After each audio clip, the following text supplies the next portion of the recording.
Final da tarde.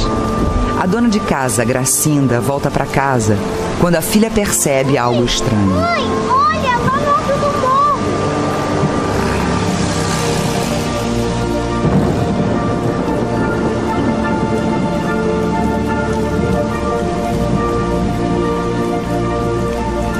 Que é aquilo, mãe?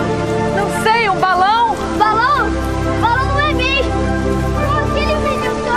No mesmo morro e no mesmo dia da visão, 2 mortes e um grande mistério.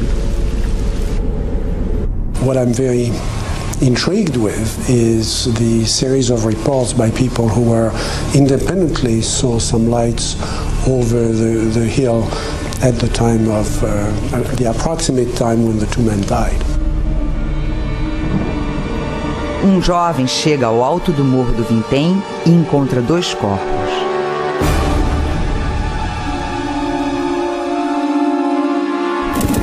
Ele vai até a casa de um policial.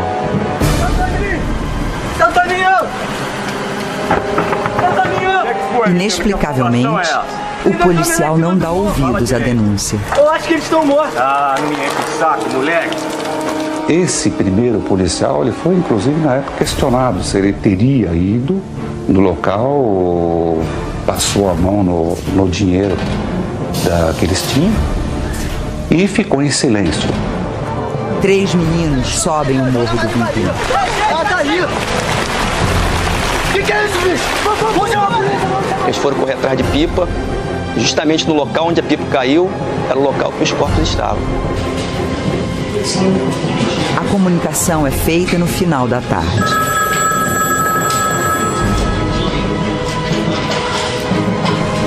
Comissário Scarnoni, 2º distrito. É da delegacia? Qual o problema, meu amigo? É que tem 2 homens mortos lá no outro do Morro do Vintém. Tem a melhor de pressa que estão dizendo que é um jogador de futebol.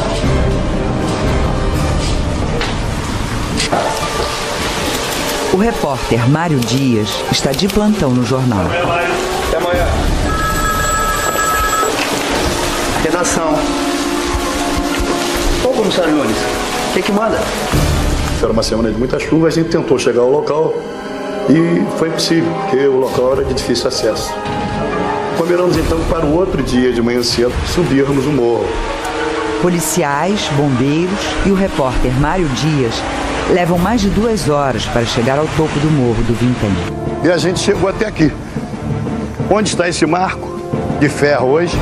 Era um marco de cimento para uma demarcação de lotes, se eu não me engano. E eles foram encontrados por aqui.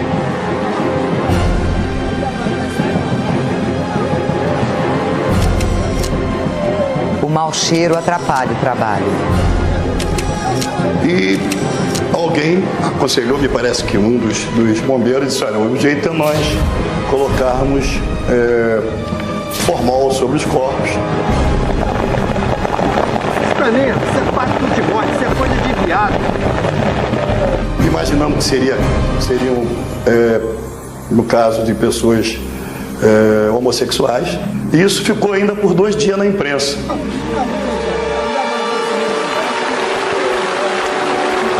É estranho. Além da necrose, eles não têm nenhum ferimento.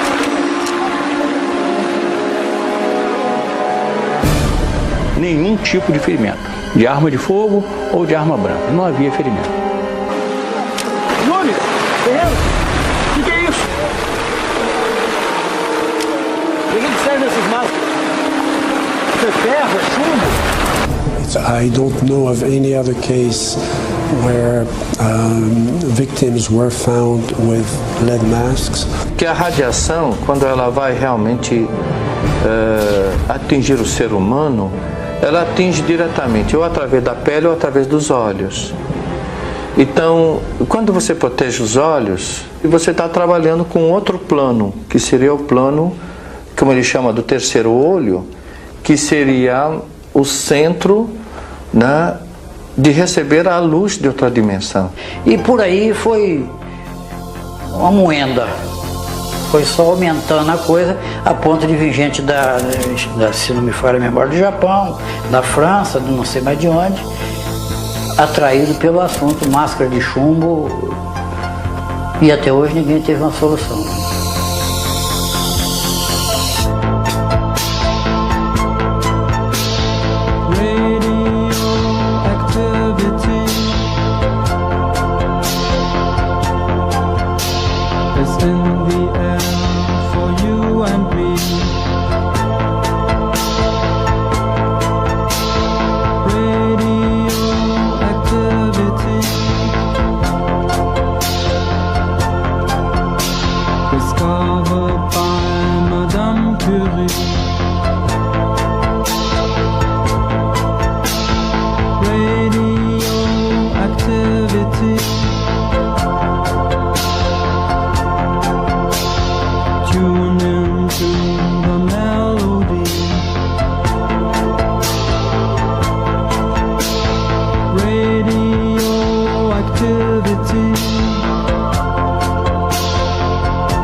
Boa noite.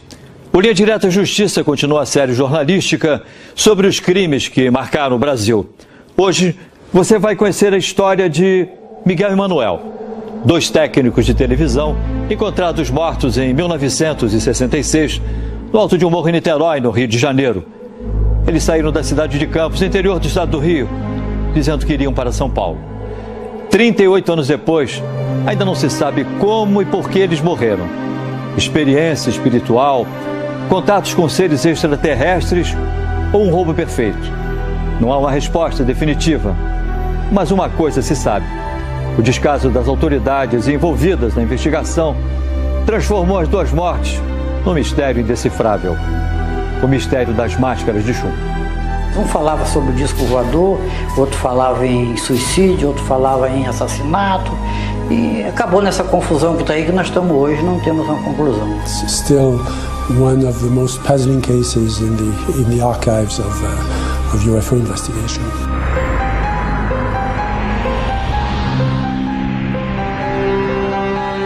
Os policiais buscam as pistas no local onde os corpos foram encontrados. Pelo menos o nome desse aqui a gente já sabe, ó. Miguel José Viana, 34 anos, nascido em Campos, estado do Rio. Casado, técnico em eletrônica. Tá estranho, né? Um sujeito chamado Miguel José Viana estaria fazendo com o lenço com as iniciais AMS. Vai ver alguém da família. Não, tá estranho. Eu conversei com a minha cunhada e conversei com a esposa do Manuel e não existia esse lenço. Até porque não existia ninguém na família com essas iniciais. Os 2 vieram de Campos na quarta-feira, dia 17. Tudo bem, mas os 2 vieram fazer aqui em cima. Não faz sentido. Será que esses bilhetes aí não ajudam? Um dos bilhetes continha uma série de letras e números. O outro trazia as seguintes instruções: 16h30, estar no local determinado. 18h30, ingerir cápsulas. Após efeito, proteger metais e aguardar sinal máscara.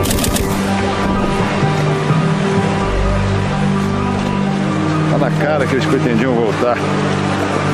Senão não teriam pego o Vale do Casco de Água Mineral. Agora a gente tem que saber o que eles queriam fazer com essas toalhas, né? Nunes, descobriu o nome do outro, ó. Manuel Pereira da Cruz, 32 anos. Nascido em Campos, estado do Rio. Casado, técnico em eletrônica.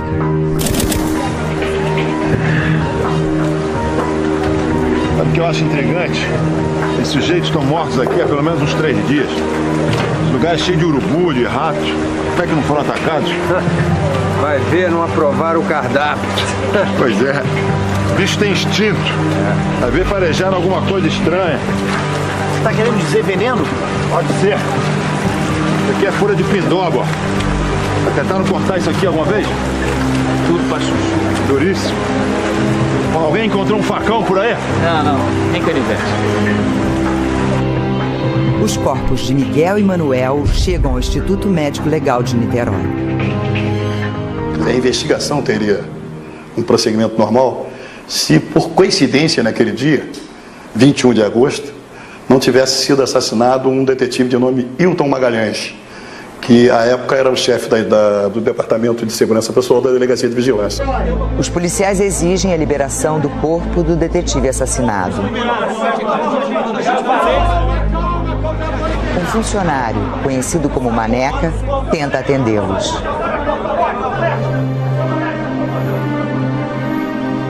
O equivalente hoje a R$200 é encontrado escondido nas calças de Manuel e Miguel. O que a gente faz com eles, Maneca? Eles quem? Os 2 corpos que chegaram do Morro do Vintém. Deixa aí no canto que depois eu levo para a necrópsia. Eu lembro bem que tinha muita gente naquela ocasião no médico legal. E os dois cadáveres de Manuel e Miguel ficaram ali, para segundo plano.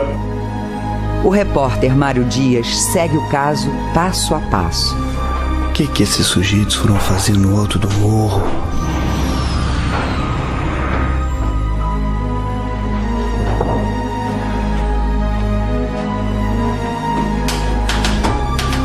A polícia está investigando e acredita que foi pacto de morte. Mas eu tô achando tudo muito estranho. Enquanto o irmão de Miguel reconhecia os corpos em Niterói, em Campos, interior do estado do Rio, onde Miguel e Manuel moravam, os policiais investigavam os passos deles nas últimas 24 horas que antecederam a morte dos 2. Veja o que os policiais descobriram. Os policiais procuram o pai de Miguel. Na casa, já estão vários parentes e amigos. Dentre essas pessoas, tinha um rapaz que era até colega meu particular e que ao sair, na saída do delegado, ele chamou o delegado e disse que ele tinha lido o jornal, que ele sabia de tudo e tal, que o Elcio Gomes era um elemento ruim, que tinha vários defeitos e que não era honesto e que tinha causado a morte dos 2. Elcio Gomes era espírita e amigo de Miguel há muito tempo. A amizade ganhou mais força quando Miguel e Manuel aderiram ao espiritismo. Juntos com Elcio, Miguel e Manuel fazem trabalhos espirituais com explosivos. Ele estava muito empolgado e que ele ia poder ajudar muita gente a sair de alguns problemas que são chamados problemas espirituais, né? Aí eu falei com ele: Dedé, isso aí não é problemático. Não, isso é coisa normal, que no espiritismo é usado esse meio para afastar espíritos inferiores. Elcio Gomes, que trabalhava com Miguel e Manuel, passa a ser o primeiro suspeito das mortes. Ele chegou a ser preso e levado para Niterói. No final de 3 ou 4 dias soltaram o Elcio porque não encontraram elementos para acusar o Elcio de nada. Pouca coisa se sabe sobre experiências espirituais com explosivos. Minha família tinha muito conhecimento sobre isso. Será que o envolvimento dos 2 com o espiritismo poderia explicar a presença das toalhas, dos bilhetes e das máscaras de chumbo no Morro do Vintém? O que será que aconteceu naquele morro? O fato por si só, ele já se alimenta. Ele não é um fato comum. Ninguém é morto, é encontrado morto, por exemplo, 2 pessoas encontradas mortas com máscara de chumbo bolado.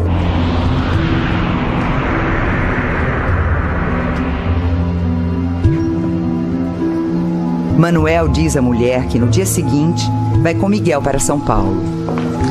Mas o que vocês vão fazer em São Paulo? Comprar umas peças, é muito mais barato. Anda, me ajuda a separar isso aqui. Quanto dinheiro, Manuel? Vocês vão gastar tudo isso com peças? Não, a gente também vai comprar um carro. E quanto é que tem aí? 2.300.000 cruzeiros. O dinheiro seria o equivalente, hoje, a R$3.000. Grande parte desse dinheiro sumiu. O que a polícia descobriu sobre isso? Nada, porque por ele só, ele não tinha dinheiro para comprar o carro. Então, essa importância, inclusive, pode ser não exata. E essas toalhas aqui, para que são? Ele não pergunta, arruma, anda. A viúva de um de vocês saiu daqui com o dinheiro e com a caixa de toalhas. Então, Se foi vista no local a caixa, é verdade que a mulher estava falando de lá.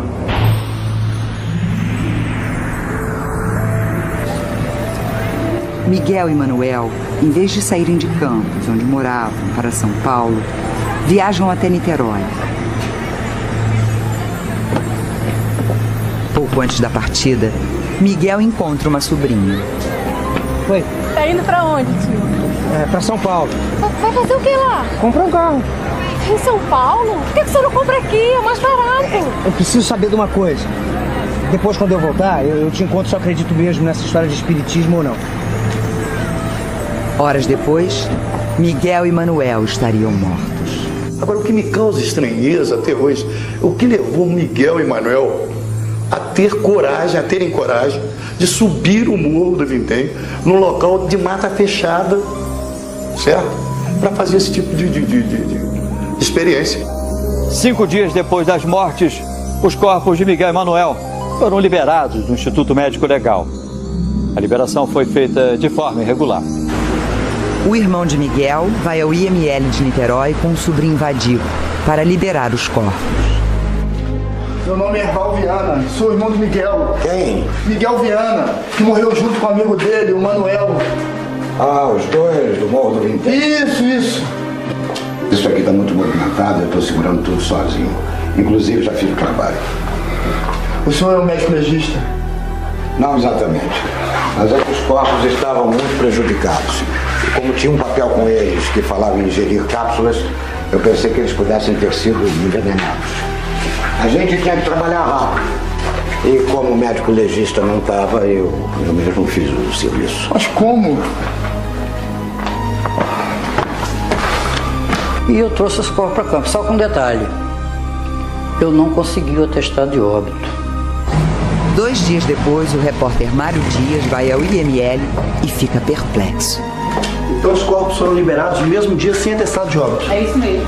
E as vísceras foram para exame? Jogaram no lixo. Como é que é? Foi o que você ouviu, jogaram no lixo.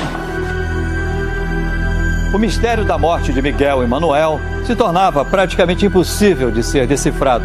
As vísceras, uma pista fundamental para o esclarecimento do caso, tinham sido jogadas no lixo. O que eu vi é as vísceras colocadas numa prateleira. E eu perguntei, mas como? Doutor, as vísceras estão podres, mesmo porque nós não temos reagentes. E o que foram feitos com das vísceras? Local das coisas podres, jogado fora.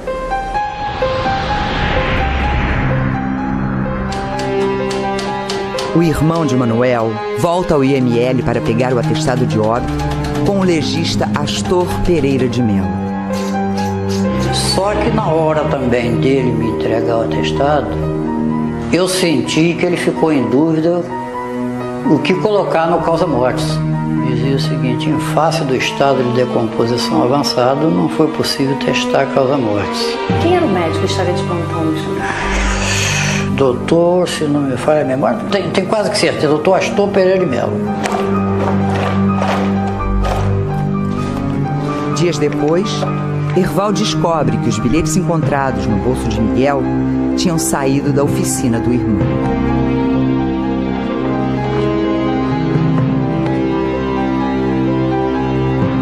Porque eu encontrei dentro da oficina do Miguel um talonário de solicitação de serviço, e nesse talonário estava meia folha do papel, rasgado em diagonal, o mesmo papel que estava com essa recomendação. Já que a letra no bilhete era de Miguel e as palavras não eram as usadas normalmente por ele, Erval deduziu que as instruções anotadas pelo seu irmão tinham sido ditadas por alguém: ingerir cápsulas e colocar máscaras. A recomendação dava a ideia de alguém com mais capacidade intelectual do que ele. Ingerir cápsula é termo de médico. Como também posso te afirmar que as 2 máscaras de chumbo foram confeccionadas na casa do Manuel. Em setembro de 1966, um repórter foi à oficina de Miguel e encontrou o livro A Vida no Planeta Marte, com várias anotações. A partir daí, e do depoimento dado pela família de Gracinda à polícia, que teria visto um OVNI sobrevoando o Morro do Vintém, a versão sobre discos voadores ganhou destaque na imprensa. Era muito mais interessante naquela ocasião para os jornais, no modo geral, e era muito mais factual o aparecimento de objetos voadores não identificados. 2 meses depois das mortes de Miguel e Manuel, saíram finalmente os laudos de necropsia e o suposto exame toxicológico das vísceras. Assim como nos atestados de óbito, os laudos também indicavam morte indeterminada. No laudo, um fato grave. O nome do legista Sebastião Failas tinha sido raspado e substituído por outro. Como é que Se houve rasura porque alguém estava ali, o nome de alguém para assinar e não quis assinar. Se recusou. Por que o doutor Sebastião Failas se recusou a assinar? Porque ele não admitia causa-morte indeterminada para 2 corpos. Entende? Como a gente não admite até hoje. Tá na cara. Só pode ser isso. O legista não ia assinar o laudo porque, na verdade, ele foi forjado. O exame das vísceras nunca foi feito. Por que foi aceito aquele laudo como causa indeterminada, como se tivesse sido feito um laudo, quando na verdade você tinha conhecimento que não? É muito boa pergunta, mas existe uma coisa chamada administração. Eu não tinha condição de lutar contra a administração, mesmo porque eu não tinha como provar em absoluto isso. Por Linha Direta Justiça, procurou o legista Astor de Mello e o colega de trabalho dele, Sebastião Failas, para saber por que, mesmo sem o exame ter sido feito, existia um laudo com o resultado. Eles chegaram a marcar entrevistas, mas desistiram de falar. Os dois disseram que não tinham mais nada a declarar sobre o assunto. Insatisfeita com as conclusões da polícia, a justiça pede a exumação dos cadáveres. Começa uma nova investigação. Saulo.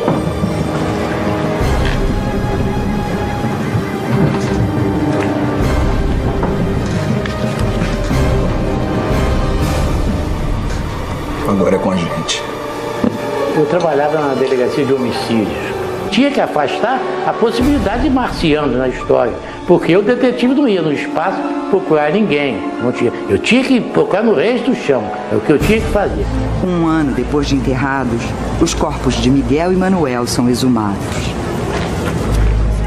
O legista Sebastião Failas tenta esclarecer o mistério.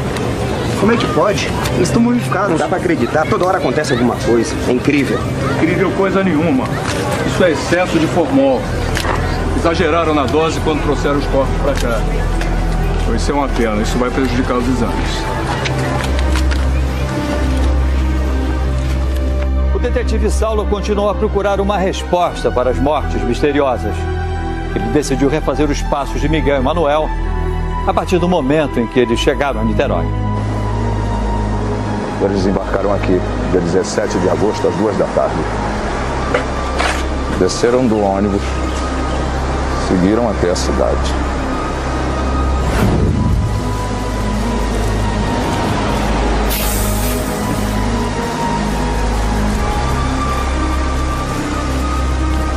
Dez minutos depois, Miguel e Manuel entram numa loja de materiais eletrônicos. Faz tempo que vocês não ligam. Nunca mais encomendaram nada aqui pra loja? É que a gente tem tido pouco serviço. No que vieram fazer aqui em Niterói? Na verdade, nós estamos indo para São Paulo para comprar material. Ah, ótimo negócio. Muito mais barato. É bom, tá quase na hora do almoço. Vamos almoçar junto? Eu acho que não vai dar. A gente já está um pouco atrasado e... Obrigado pelo convite, Arranha. Fica outra vez. Eles saíram e eu não tive mais contato com eles, né? Então eles estavam totalmente sozinhos. Eu não vi ninguém com eles, né? Por volta de 3 horas da tarde, Miguel e Manuel entram numa loja para comprar capas de chuva. Verde e cinza. Verde tá bom, verde tá bom. Querem com embrulho? Não precisa não. Quanto é que é, hein? 18 mil cruzeiros. 18 mil cruzeiros. A senhora fica com o troco, obrigado. Apesar da chuva, os dois saem sem vestir as capas. 4 horas da tarde. Miguel e Manuel estão próximos à subida do Morro do Vintém. Água mineral, por favor. Magnesiano.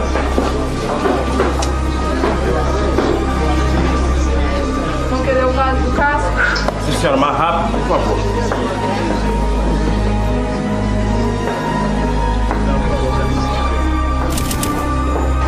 ganharam a água mineral aqui na Rua Marquês do Paraná. Em seguida, ganharam esta rua e foram até o Morro do Vintém. Parece que a última vez que eles foram vistos foi por aqui, por volta de umas 4h30 da tarde. Eles teriam descido de um Jeep. Estava sendo dirigido por um sujeito loiro. Subiram um morro. Isso nunca foi investigado? Nunca. Aliás, como muitas outras coisas. Bom, o próximo passo é cronometrar todo esse trajeto que eles fizeram. Agora. Cronometrei o caminho a pé, de ônibus e de táxi. Em toda essa cronometragem, eu encontrei um espaço vazio. Logo, eles pararam em algum lugar. Pararam em algum lugar onde receberam as últimas instruções para participar da experiência. E aí, Marco, como é que é? Essa matéria sai ou não sai? Já tô fechando. Bom, segundo o detetive Saulo Soares, Miguel Emanuel deve ter parado em um centro espírita em Niterói, que ficava exatamente no caminho do Morro do Vintém. Era uma sociedade de estudos e pesquisas espíritas. É o único lugar que eles podiam ter parado. Saulo desconfia que os dois teriam sido levados ao alto do Morro do Vintém para participar de uma experiência espírita, encomendada por alguém importante. Seria presidida ou comandada por alguém cujo prestígio, com a condição social e cuja profissão possivelmente desse a eles agora a certeza de que não estavam mais participando de uma brincadeira, que o negócio era para valer. Segundo Saulo, quando as investigações se aprofundaram, ele começou a ser pressionado por superiores, que ele prefere não revelar os nomes. E acabei, sinceramente, ficando sozinho na investigação. Eu vi que todo mundo ia saindo de um lado e do outro, senti que havia pressão. Mário, assim não dá. Vou desistir da matéria. Vou mandar rodar. Calma, chefe, tô fechando. Isso dá a primeira página. Agora a energia é morta. Vou fechar. No dia 12 de maio de 1969, pouco depois do procurador Edmo Lutherbach ter sido deslocado para outra jurisdição, Saulo foi surpreendido com o arquivamento do inquérito. O outro promotor que entrou em seguida pediu o arquivamento do inquérito. Eu nunca vi arquivar inquérito em fase policial. 14 anos depois das mortes de Miguel e Manuel, o cientista e ufólogo francês Jacques Vallée, que já trabalhou para a NASA e é um dos maiores especialistas em objetos voadores não identificados, esteve no Brasil para estudar o caso das máscaras de chumbo. O resultado está num dos capítulos deste livro, Confrontos. O Linha Direta Justiça foi a cidade de São Francisco, nos Estados Unidos, onde Vallée mora atualmente. Segundo Vallée, o diretor Steven Spielberg inspirou-se nele ao criar o personagem interpretado por François Truffaut no filme Contatos Imediatos de Terceiro Grau. Let's go.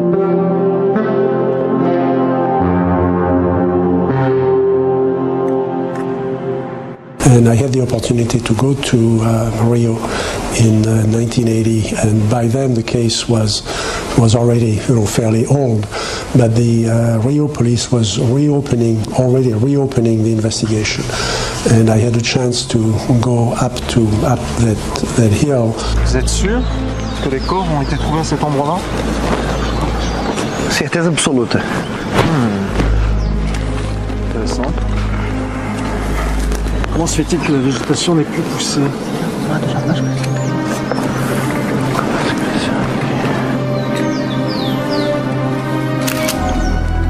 What we saw was, of course, the vegetation had changed somewhat, but the spot where the bodies had been found was still bare. I mean, there was no grass there.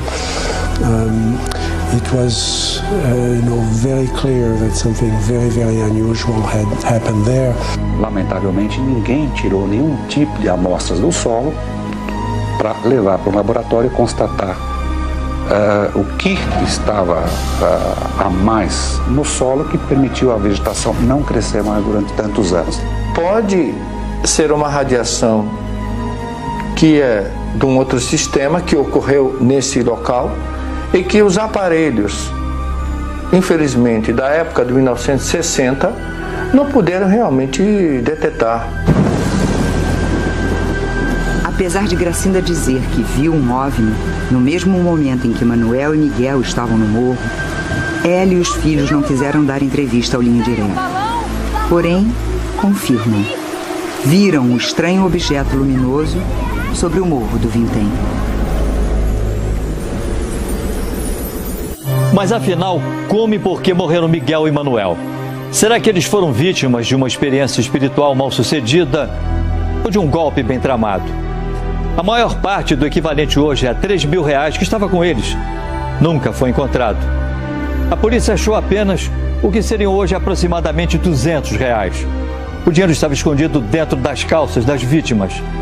Teriam eles saído de Campos para tentar contato com seres de outros planetas no alto de um morro em Niterói? Ouçam as opiniões dos que até hoje procuram uma resposta para esse mistério. Os dois rapazes, eles se dirigiram principalmente e diretamente a Niterói no sentido de fazer um experimento. Experimento esse que provavelmente seria entrar em contato com extraterrenos. Até hoje eu acho que Miguel e Manuel foram assassinados. Era preciso que eles confiassem muito nas pessoas ou na pessoa que iam levá-los até lá. Mesmo porque eles não conheciam nada de Niterói. Como é que esses homens vão chegar à rodoviária e vão lá naquele morro lá fazer uma experiência? É um acidente de percurso. Quer dizer, nem a nave sabia que eles estavam ali, né, para provocar aquilo. E ninguém poderia pensar que seres da Terra fossem colocar máscaras de chumbo no rosto, né, para se proteger de alguma espécie de radiação. Evidently, they were part of a group that was doing experiments of some sort, experiment with electronics and also experimenting with explosives. Whether that was related to their belief in extraterrestrials, I don't think anybody knows the answer. Em 1981, o detetive Saulo tem a sensação de estar levitando no quarto de um hospital próximo ao Morro do Vintém. Ele se internou para operar o estômago e sofreu um princípio de choque anafilático.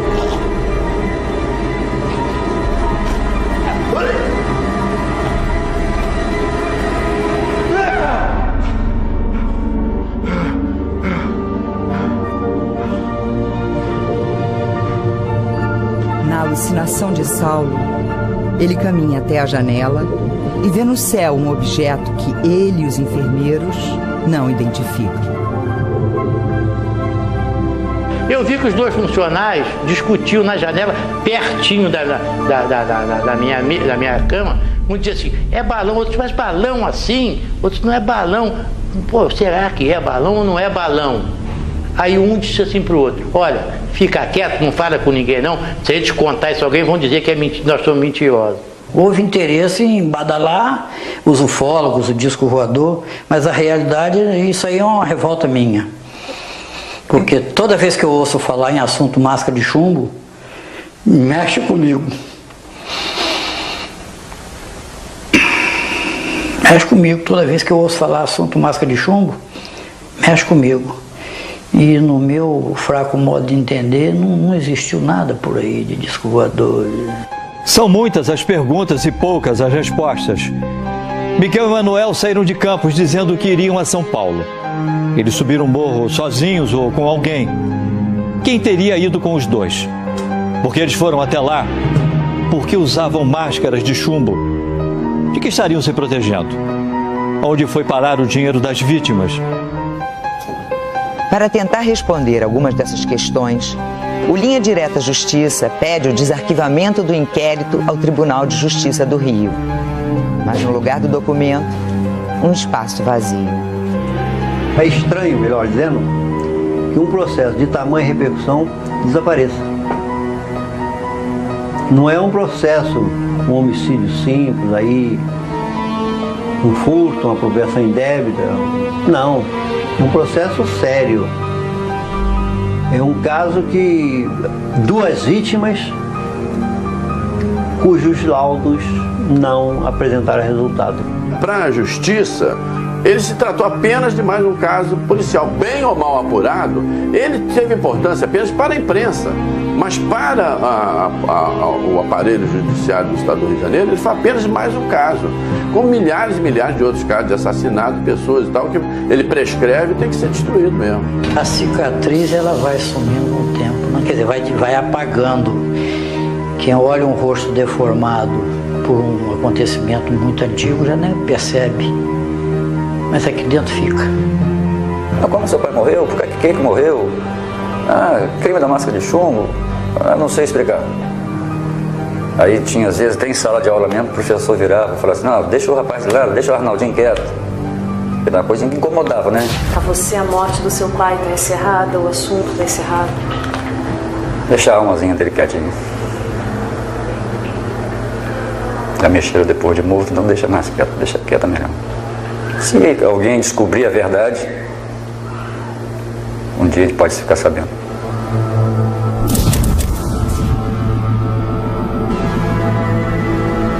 38 anos depois, o caso das máscaras de chumbo continua um mistério absoluto e indecifrável.